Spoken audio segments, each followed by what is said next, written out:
Yo, so ito na nga guys, mga masters, mga lodies at bashers.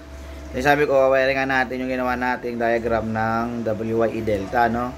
I-actual natin yon. So papaliwanag ko rin kung ano yung nagiging function nun. So ito, meron tayo rito. Ayan. Ito yung ating dalawa lang button kailangan dyan, isang open, isang close lang naman yan. Push button na start, push button na stop. So, ayan, lagyan ko lang ng indicator as usual. Kung gumagana si main, si delta at si Y. So, meron tayong timer dyan. Ayan, yan hanggang 3 seconds, no? So, meron tayo dyan. Ayan, sulat na. And then, so, ito nga si motor protection circuit breaker. So, ito na yung line 2 niya. Kinuha ko na dyan. So, itong kabila, ito sinasabi ko, papunta yan dito guys. Dito sa A2. So, yun yung pinaka-overload natin guys. Kasi wala akong overload eh. So, ito, itatag ko yan dito sa kabila, no? Yan. Kapag inon ko kasi yan, pag inon ko yan, yung open contact na yan, kasi makikita nyo yan eh. Meron yan dyan eh. Yan, open contact yan. So, once na inon mo yan, mag-i-energize siya, magkakaroon ng closed circuit dyan. Magka-close na yung contact nyan. So, magkakaroon na tayo ng power doon. Pero, pagka, kasi sa iba, sa overload relay kasi, naka-normally close siya, no?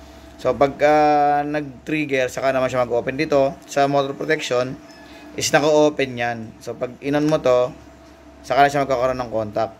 Okay? So, ayan, mag-start tayo ng wiring, guys. No, ito, dati na ito naka-looping. Ginawa ko na naka-looping na sa mga A2. So, pag papansin nyo, puro A2, A2, A2. So, tapos papunta rin yan dun sa line 2 nung timer, no? So, ayan. Ayan yung diagram natin, guys, na ginawa kanina. So, ito naman yung line 1 natin. Yan, galing sa pula. Ayan, kulay pula. So, ito, black, galing sa line 2. So, pawiringan na natin yan. Kukonect na natin yan dito. Ayan. Connect natin dyan. Siyempre, skruhan na natin yan. So,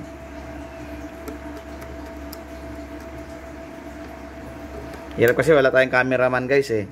Then, wala rin akong, gamit masyado. So, ayan kasi, na yan.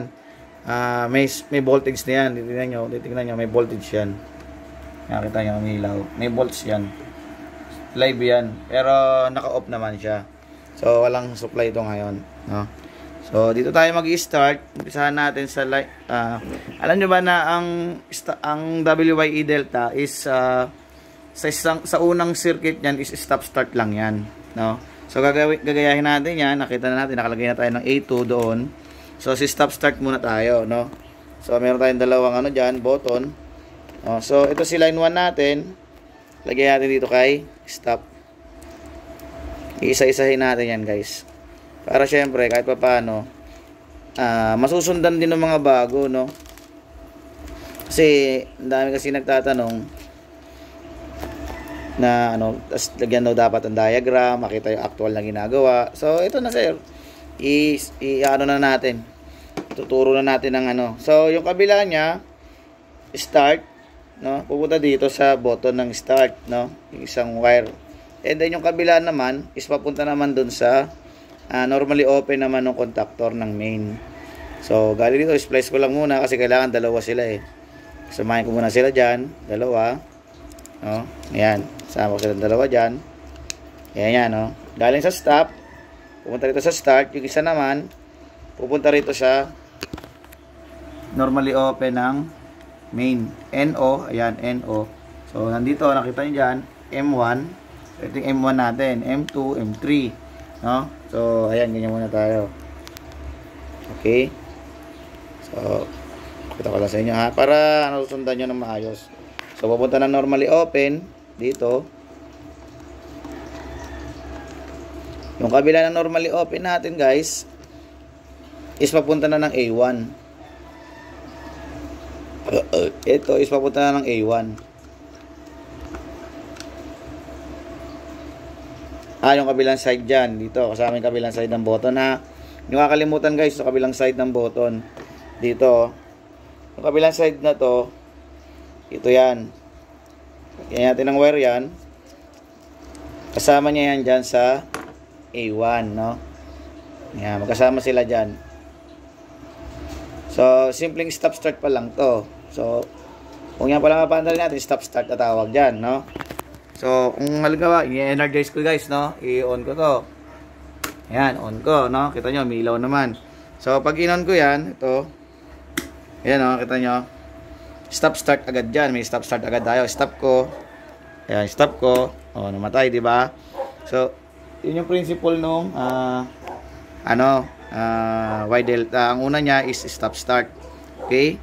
So, next step tayo. Doon tayo sa, off ko muna. Doon tayo papuntang timer. Okay? Tama tayong timer.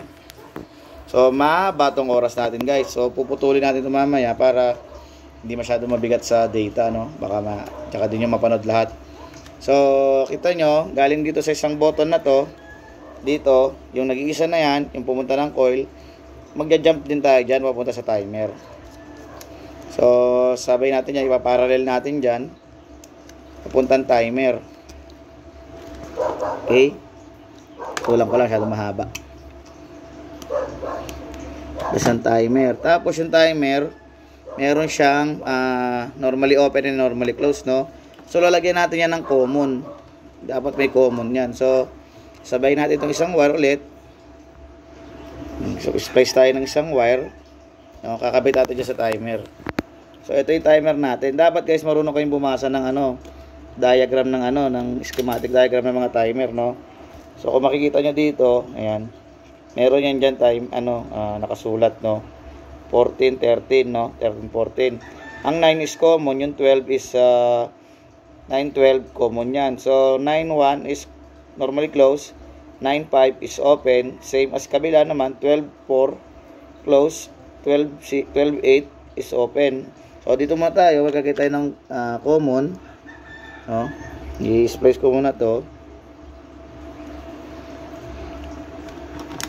Pagka ganito kasi na dahan-dahan tayo mag-wiring, ang mangyayari kasi matagal yung video, no? Matagal yung video natin. So, panoorin niyo na lang hanggang matapos nyo. So, common tayo. Tayo sa common dito. Ito common to dito. Ito yung common niya. Ito yung number 9. Ay, sa kabila is 12 to. Ito ngayon yung 9. 9. Okay. Dapat alam nyo kung paano bumasa ng mga diagram, guys. Kasi pagka kayo marunong bumasa ng diagram, hindi kayo makakasunod sa plano. Yan ang number 1. Dapat makakaintindi kayo niyan. Mga blueprints, yan. Dapat nyo yan. So, lalagay ko na to si timer. Babalik ko si dati. Ayan. Ayan. So, pag in-start ko naman din yan, gagana rin yung timer eh. So, papakita ko sa inyo ha. I-start ko, gagana rin si timer. On ko muna ulit. On ko ulit. So, pwede tayo mag-stop start dyan. So, tingnan nyo ha. Kita nyo gumana si timer. Diba? Pero wala pa tayo yung Y delta kasi naka-stop start at timer pa lang tayo. So, ngayon, babalik tayo. I-off ko muna ulit. Stop. Ayun, naka-stop. Patayin ko muna ulit yung power, no? Kumakuryente tayo, guys eh. And then, i-save tayo. So, base dito sa ating, base dito sa ating diagram, normally closed ng timer, pupunta sa normally closed ng delta. Okay. So, ayan. Okay. Normally closed ng timer, pupunta tayo sa timer. So, ang normally closed ng timer is dito yan sa baba. Yan. Lahat dito sa baba, kahit sa relay, nasa baba ang close niyan. So, kakabit natin to. Okay. Normally close. Ang timer pupunta sa normally close ng delta. Normally close ng delta. Ito. Pagkagaling ng normally close ng delta, pupunta siya sa coil ng Y. Bakit ganoon? Bakit siya dumaan sa close ng delta tapos pupunta ng Y? Diba? Pupunta sa coil ng Y. Bakit? Kasi hindi mo pwede pagsabayin ng under yan dahil mag-rattle yung yung motor mo. So, sunod naman natin, guys. Normally open naman ng timer, pupunta sa normally close ng delta, pupunta sa coil ng delta. Okay? Ay normally close ng Y, pupunta ng delta. Okay? So, dito ulit tayo. Normally open naman dito sa ibabaw ng timer. Ayan. Normally close ng normally open ng timer. Pupunta na ngayon siya dito sa normally open ay normally close ng ng star dito sa Y, no? Sa Y muna, sa Y. Ayan. Tapos ito naman pupunta na siya sa coil. Normally close, pupunta sa coil. Yan. Ito ng coil ng delta. Alam nyo kung bakit? Kasi, pag nag-trigger to, nag-output tong itong timer, nag-output na siya, mangyayari mamamatay ito. Kasi nawala na yung close contact nito eh. Mag-close naman tong contact nito, papasok naman dito. So, pagka ito naka-start ang Y, na yung delta, naka-close to, no? Kaya ganyan mangyayari dyan. So, okay? Start ko na ha. Tapos tayo sa wiring, no? So, papandarin natin guys. Start ko. Y, delta. Kita nyo? 3 seconds. Parang 2 seconds na. Medyo mabilis yung timer ko ulit. Start. Y, delta. So, ayan. Kita nyo? Meron din tayo guys sa tinatawag na Y delta off timer, no? So, pwede mo hugutin si timer. Pag, halimbawa, nag-start na siya, pwede mo siyang, mamamatay si timer pagka nag-on si delta. No? Ganun mangyayari dyan. Kasi, dadaan siya sa normally open ng Y. Pero, hindi ko siya ginawa kasi ito muna unahin natin, baka malito kayo eh. So, simple lang, ilang wire lang naman yung gumana. No? Itong mga to, yung ilaw na to, nilagay ko lang yan dito sa output. Kumbaga ito yung sa indicator ko lang gumagana siya. Yan. So napakasimple lang, di ba? Yan. Basta marunong kang bumasa ng diagram, guys. Hindi ka malilito sa pag-wiring. Susundan mo lang yan, yung mga common niya, yung normally open, normally close. Kasi nandiyan na lahat ng symbols eh, no? So susundan mo lang kung paano mo siya i-wire. Sa umpisa, syempre dapat titingnan mo kung ano nga ba yung mga nung diagram nung contactor, diagram nung timer, diagram ng relay. Kasi bawat module, mayroong mga kanya-kanyang may mga kanya-kanyang diagram yan, no? May makikita ka diyan na tinatawag na may drawing yan eh. So, halimbawa, ito sa relay, papakita. Ito. Ayan yung relay, makikita niyo yung relay. Yan. May mga yan, naka-indicate yan. Isa ng A1, A2, nandyan po yan. So, alin na normally open, alin na normally close. So, hindi po kayo malilito basta marunong kayong bumasa niyan. May mga numbering naman po yan dito sa mga socket. So, hindi po kayo maliligaw. Kailangan nyo lang intindihing mabuti, no? So, ayun na nga. Shout out sa inyong lahat. Shout out sa mga lahat nagpapa-shoutout ito yung mga master dyan. Sa mga lodis natin. Happy Sunday sa inyong lahat. Okay? Goodbye. Thank you so much sa supporters natin, sa bashers. I love you. God bless po sa lahat sa inyong lahat. Bye-bye!